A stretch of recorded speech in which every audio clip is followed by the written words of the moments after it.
Good morning to all of you.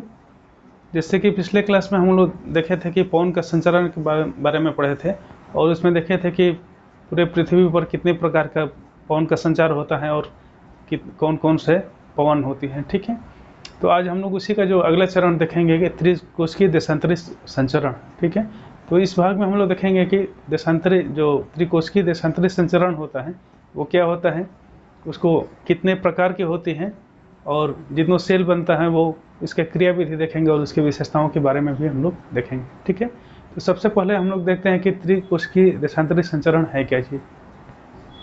तो जैसे कि हम लोग पिछले क्लास में देखे थे कि जो सनातनी हवाएं हैं या अस्थायी हवाएं हैं तीन तरह की होती हैं, व्यापारिक, पछुआ पवनें और ध्रुवीय पवनें। ठीक है, तो ये इसका संचालन पूरे पृथ्वी पर होता है और लगभग जो व्यापारिक पवनें हैं उपोष्ण से विषुवतरेखीय निम्न दाब की तरफ चलती हैं, जबकि जो पछुआ पवनें थे उपोष्ण उच्च दाब से उप ध्रुवीय निम्न दाब की तरफ चलती थी और तीसरा था ध्रुवीय पवन थी जो ध्रुवीय उच्च दाब से उपोष्ण उप निम्न दाब की तरफ चलती थी। ठीक है, तो ये जो हम लोग का पवन का संचलन देखे थे ये धरातल पर देखे थे। ठीक है, धरातल भाग को इसका संचलन देखे थे। अब पूरे वो से प्रोपोपास से लेकर के और नीचे तक का हम लोग उसका देखते हैं, तो वो एक सेल के रूप में निर्माण करती हैं। वही एक एक करके हम लोग डिटेल में देखते हैं।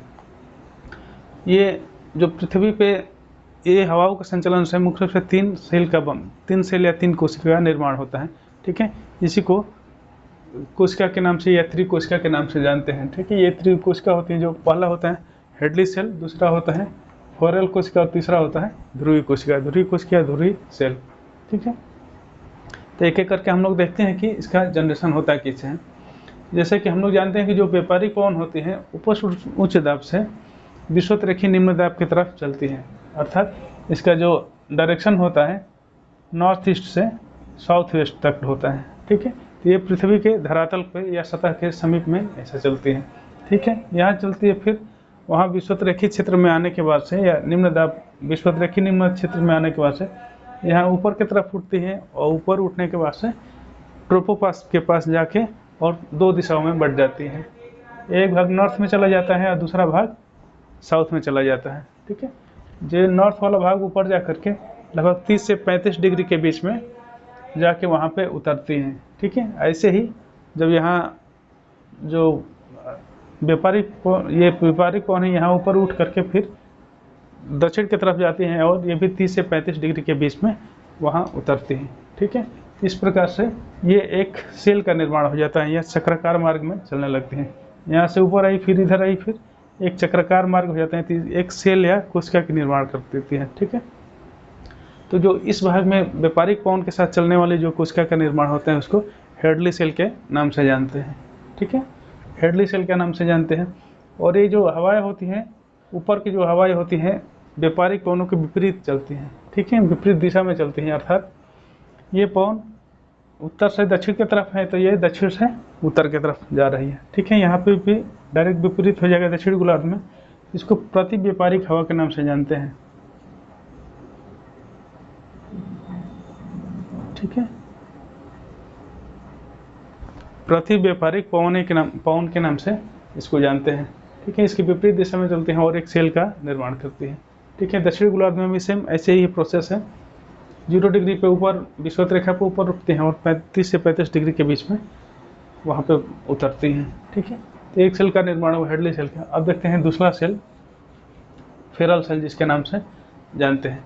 ये फेरल सेल जैसे कि हम लोग जानते हैं कि पृथ्वी के धरातल के पास उपोष्ण उच्च दाब से उप ध्रुवीय निम्न दाब की तरफ हवाएं चलने लगती हैं, जिसका डायरेक्शन होता है साउथ वेस्ट से नॉर्थ ईस्ट की तरफ। ठीक है, तो यहाँ पे धरातल पर चलती हैं और फिर यहाँ उप ध्रुवीय निम्न दाब के पास हवाएं ऊपर की तरफ उठती हैं। ठीक है, हवाएं ऊपर उठने के बाद से फिर ये दो भागों में बढ़ जाती हैं। एक नॉर्थ में चली जाती हैं, साउथ में चली जाती हैं।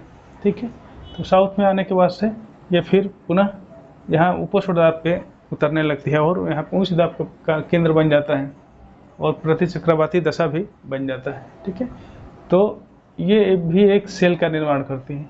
ठीक है, यहाँ ऊपर उठी, फिर इधर दक्षिण आई, फिर नीचे उतरी और फिर यहाँ से हवा जैसे पहले चलती थी पछुआ पवन इसके साथ मिल जाती है तो एक सेल का निर्माण हो जाता है।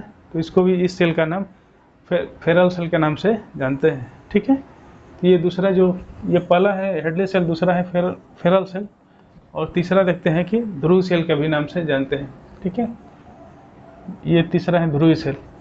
इसका भी निर्माण जिस देख रहे हैं कि ध्रुवीय उच्च दाब से हवाएं उपध्रुवीय निम्न दाब की तरफ आती हैं। ठीक है, तो ये ध्रुवीय पवने हैं। ध्रुवीय पवने नीचे उत्तर से दक्षिण की तरफ आती हैं, फिर यहाँ पे उठने के बाद से ऊपर उठने पास ट्रोपोपास पे जाती हैं, और ट्रोपोपास पे जाके फिर वहाँ पे नॉर्थ पोल पे जाके उतरती हैं। ये भी एक सेल का निर्माण कर लेती हैं।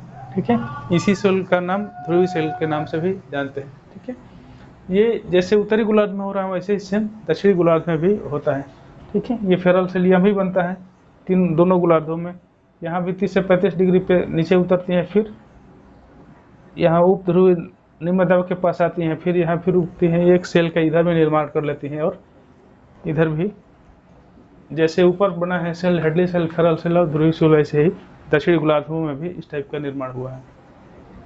यहाँ पे ये जो सेल का निर्माण हुआ है पूरे पृथ्वी पे वाला भाग होता है। ठीक है, ये पूरे यहाँ केवल एक भाग में दिखाया गया है, क्योंकि टू डायमेंशनल फिगर है, इस वजह से एक भाग में यहाँ पर दिखाई जा रहा है, जबकि ये पूरे अक्षांश पे होता है यहाँ से वहाँ तक। ठीक है, पूरे पृथ्वी जैसे यहाँ बना हुआ है, पूरे सेल का निर्माण यहाँ से वहाँ तक हुआ रहता है।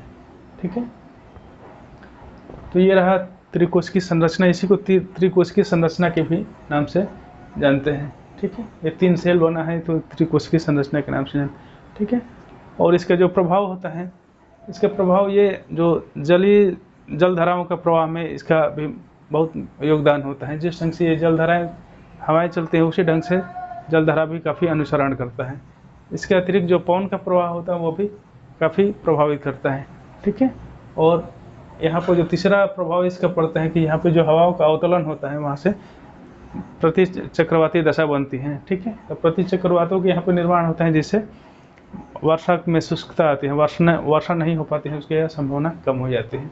ठीक है, और आगे हम लोग देखेंगे, एक पढ़ेंगे जेट स्ट्रीम, इसको भी ये हवाएं काफ़ी प्रभावित करती हैं या इससे भी संबंधित होती हैं। ठीक है, तो ये काफ़ी इंपॉर्टेंट चैप्टर है। ये IAS या PCS में ये ये क्वेश्चन डायरेक्ट ही यहाँ से पूछा जाता है। ठीक है, डायरेक्ट क्वेश्चन एक शॉर्ट नोट्स के रूप में विशेष रूप से पूछा जाता है कि पूछा जाए कि त्रिकोशिकी संरचना क्या है और इसके विशेषताओं के बारे में समझाइए। ठीक है, तो ये मेंस के लिए भी काफ़ी इंपॉर्टेंट है, और प्रीलिम्स के भी तो है ही। प्रीलिम्स में चाहे सामान्य अध्ययन के लिए भी ये काफ़ी इंपॉर्टेंट है, डायरेक्ट यहाँ से क्वेश्चन नहीं आते हैं। ठीक है, ये डायरेक्ट सेल से ही पूछा जाता है कि ये सेल से, एक तो जो सामान्य क्वेश्चन पूछा गया तो पूछा जाए कि ये क्वेश्चन हेडली सेल या फेरल सेल ये है क्या चीज़।